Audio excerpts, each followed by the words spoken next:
Hi, and welcome to today's edition of Kitchen Chemistry.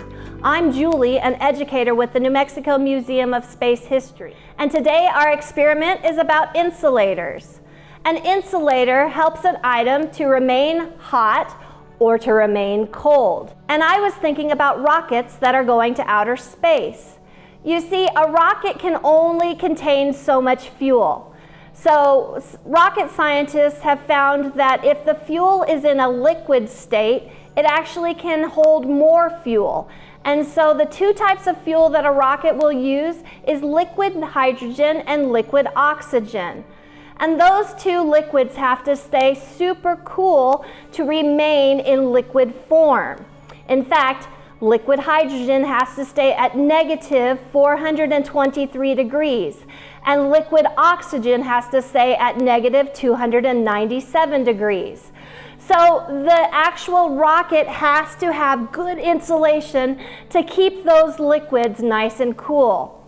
So I thought we might try and see what an experiment would be like if we could find some insulators to keep our ice cube cool. You're going to need a few things from around your house today for our experiment. The first thing you're going to need is ice cubes.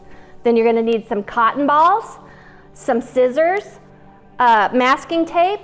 You're going to need a styrofoam cup. It doesn't matter, big or small. You're going to need some Ziploc bags, some wax paper, some bubble wrap, some aluminum foil, and then some regular newspaper. So go gather up all of those materials and come back and join me. You want to have all of your ice cubes about the same size. I added blue food coloring to my ice so it would show up better on camera. I will leave one ice cube out on a plate and we will use this as our control. This ice cube has nothing insulating it, so we will see how long it takes to melt. I put one cube in a plastic bag and take out as much air as possible. Next, I take the styrofoam cup, and because I don't have a lid for my cup, I take the scissors and cut down 1 inch, and then make 6 of these cuts all around the edge of the cup, making 5 flaps. I put my ice cube in a plastic bag, take the air out, and put the plastic bag in the cup, and then fold down the flaps and tape it shut.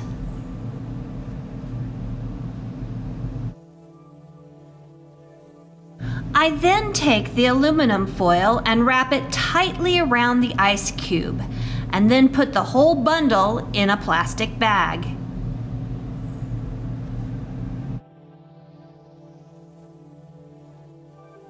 Next, I take the bubble wrap and place the ice cube in the center and wrap the bubble wrap around it.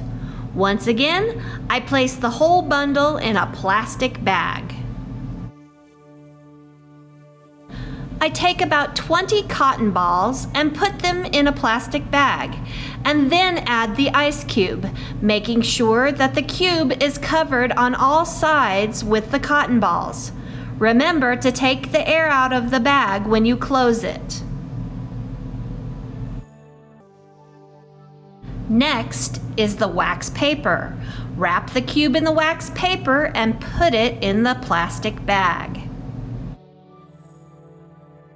Last is the newspaper. Wrap it around the ice cube and put it into the plastic bag. Don't forget to get all the air out of the bag when you close it. Now is the time to make our hypothesis. Remember that a hypothesis is a question that you ask and then make an educated guess on what you think will happen. Which insulator is the best? Now we wait for 20 minutes and we'll see what will happen. After 20 minutes, you see that the control ice cube has melted. The one in the plastic bag has melted about the same amount. The cube in the wax paper has not melted very much. The cube in the cotton looks about the same as when we started. The cube in the styrofoam cup is bigger than our control.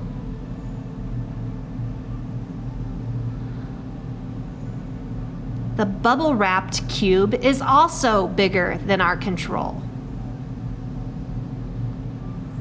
The cube in the newspaper has melted a lot. It is only slightly bigger than the control. And the cube in the foil is only slightly bigger than the control.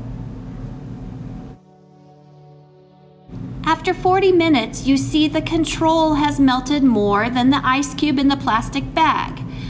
We are collecting data by observing the size of the ice cubes and comparing them to each other. A more scientific way to see which insulator is best would be to weigh each ice cube on a food scale every 20 minutes.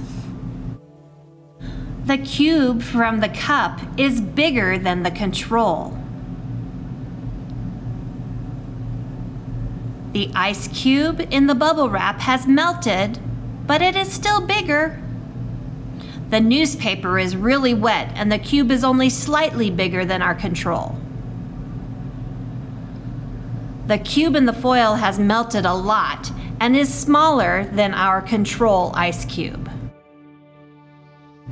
After 60 minutes, I lined up each cube from smallest to largest. Aluminum foil, newspaper, control, plastic bag, wax paper, bubble wrap, styrofoam cup, and cotton balls. So how did your experiment work? Which insulator worked the best for you? And how long did your ice cube last? Well, thank you for joining me again for another edition of Kitchen Chemistry. And don't forget to like and subscribe to our YouTube channel, as we're always adding new projects and new information. And as always, stay home, stay safe, and keep looking up.